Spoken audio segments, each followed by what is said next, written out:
Muy buenos días a todos y a todas. Vamos a seguir en este vídeo de esquemas y claves con la probabilidad. Os recuerdo que lo que estudiamos en la probabilidad es la probabilidad de que ocurra determinado suceso. Un suceso se denomina A, B, C con letras mayúsculas. Normalmente se utiliza la letra A y tenemos que conocer que la probabilidad de que ocurra algo siempre va a estar entre 0 y 1. Eso es una cosa evidente. Luego, si en un ejercicio sale probabilidad negativa o bien os sale 1,3 o 2,8, evidentemente hay algo que está fatal y os penalizarán quitándoos todo el ejercicio porque es un fallo importante y no podéis cometerlo. Algo que tenéis que también recordar es que me da lo mismo hacer la unión de dos sucesos en un orden que en otro, es decir, A unión B es lo mismo que B unión A. La unión de dos sucesos se refiere a la probabilidad de que ocurra un suceso o el otro o los dos a la vez, es decir, que ocurra una cosa o la otra, al menos una de las dos. Por ejemplo, la probabilidad de ir al cine o a tomar algo. Pero eso no quiere decir que no pueda ir al cine y a tomar algo también. Eso sería la probabilidad de la unión. Que ocurra alguna de las dos, por lo menos. Luego tenemos lo que se llama la intersección, que también da igual en qué orden lo hagamos. Es que ocurran las dos. Que ocurran las dos. A y B. A intersección B. Por ejemplo, ir al cine y tomar algo. Necesariamente tengo que hacer las dos. Si yo quiero calcular la probabilidad de la unión de dos sucesos, P de A unión B es la probabilidad de cada uno de ellos sumada, pero a eso hay que quitarle la probabilidad de la intersección, porque cuando sumamos la probabilidad de A más la probabilidad de B, ya estamos teniendo en cuenta la zona común de A y B. Por tanto, luego hay que compensar, dado que la hemos sumado dos veces, restándolo una vez. Esto se ve muy bien si os hacéis un diagrama de estos de un diagrama de Venn. También os recuerdo que la probabilidad del complementario o contrario de un suceso es 1 menos la probabilidad de A. Aquí también podéis hacer al revés. Podéis aquí poner A y aquí poner A complementario. Porque si ya es complementario de A barra es complementario de A. Tenemos las leyes de De Morgan también que sirven para convertir negaciones de intersecciones en uniones de negaciones. Es decir, la probabilidad de que no ocurra A y B es lo mismo que la probabilidad de que ocurra no A o no B. Convertimos la negación de una intersección en la unión de dos negaciones. También la podemos aplicar para convertir la negación de una unión, o sea, que no ocurra A o B, en la probabilidad de que ocurra no A y no B. O sea, que sirve para pasar de intersección a unión o de unión a intersección. Con mucho cuidado porque cambia. Luego tenemos la definición de probabilidad condicionada, que es la probabilidad de que ocurra un suceso sabiendo que ha ocurrido otro previamente. Es decir, restringimos el espacio muestral a solo lo que cabe en B. Es decir, la probabilidad de sacar un notable sabiendo que he aprobado. Si yo ya tengo ese dato, pues tengo mayor certeza a la hora de calcular la probabilidad. Tengo más información. Bueno, pues la probabilidad condicionada es la probabilidad de la intersección, es decir, que ocurren a la vez, entre la probabilidad de la condición, de lo que condiciona. Si esto yo le doy la vuelta, esto quedaría como está porque da igual el orden y abajo habría que poner PDA. ¿Para qué sirve la definición de probabilidad condicionada? Aparte de para calcular algunas condicionadas.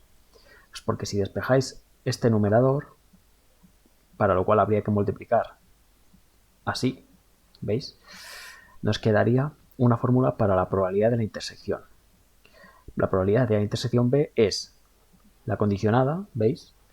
Por, ahí vamos con el producto en cruz, P de B. Esto lo podéis hacer también dándole la vuelta a las letras, es decir, P de B, o sea, P de A sabiendo B lo convertimos en P de B sabiendo A y P de B lo pasamos a P de A. Esto se puede hacer porque si aquí utilizáis la otra condicionada, P de B sabiendo A, arriba se queda como está y abajo queda P de A. Y despejando quedaría la segunda versión, ¿vale? O sea que siempre la probabilidad de una intersección es la condicionada por la condición, ¿veis? La condicionada por la condición. Respecto a esto, os tengo que comentar, porque muchas veces se pregunta, que dos sucesos son independientes, vamos a ponerlo por aquí, dos sucesos son independientes cuando ocurre que la probabilidad condicionada es exactamente igual que la probabilidad sin condicionar. En cualquier orden, ¿eh? También puedo comprobarlo así. P de B sabiendo A es igual a P de B. Si yo calculo P de A sabiendo B, calculo P de A y veo que son iguales, entonces A y B son independientes. Y si lo hago en este orden, exactamente lo mismo. En el caso de que ocurra esto, fijaos, si P de A sabiendo B es igual a P de A, yo aquí podría poner simplemente P de A. Por tanto, quedaría que la intersección, la probabilidad de la intersección es simplemente P de A por P de B. Pero eso ocurre solo si son independientes. O sea que la forma más rápida de comprobar la independencia es con esta igualdad. Que P de A sabiendo B es igual a P de A. Si eso se cumple, son independientes. Y si no se cumple, son dependientes. Porque conocer B sí que influye para la probabilidad de A. Y luego hay una segunda parte en este tema, que es la parte de los teoremas y las estrategias para resolver problemas.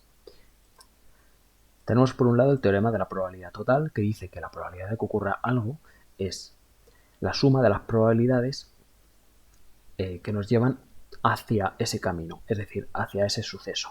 Por ejemplo, la probabilidad de que me toque la lotería sería la probabilidad de que me toque la lotería sabiendo que he comprado 2 billetes por la probabilidad de haber comprado 2 billetes, más la probabilidad de que me toque la lotería sabiendo que he comprado 0 billetes por la probabilidad de comprar 0 billetes. Es decir, hay que sumar las probabilidades de todos los caminos que llevan a una probabilidad total. Eso se ve muy bien si hacemos el árbol de probabilidades, que luego voy a recordar.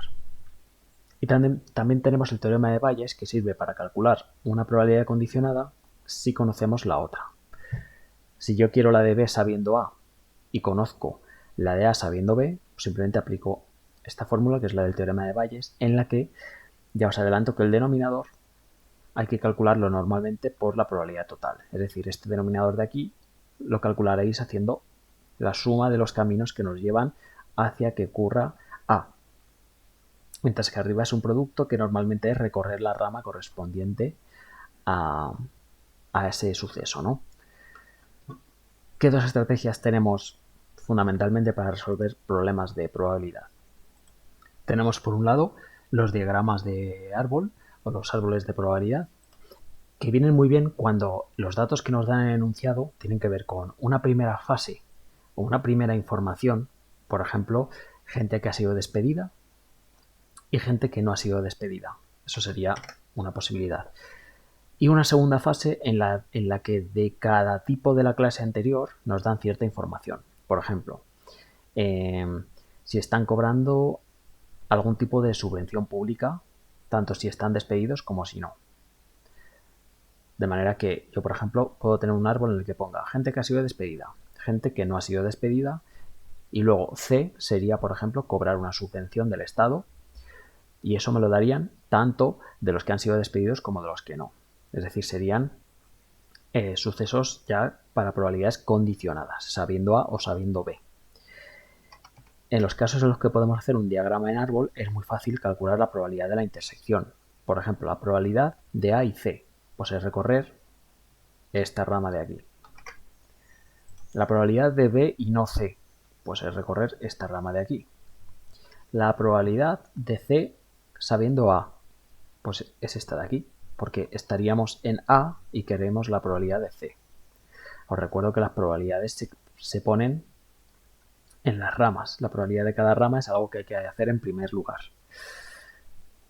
Pensad que si no sois capaces de calcular la probabilidad que va en cada rama, quizás el árbol no es la mejor estrategia para resolver ese problema. Quizás hay que plantear una tabla. En las tablas lo que vemos son en cada casilla, para las columnas A y no A y B y no B, por ejemplo, tener avería eléctrica y no tener avería eléctrica. Y en el B, pasar por el taller y no pasar por el taller.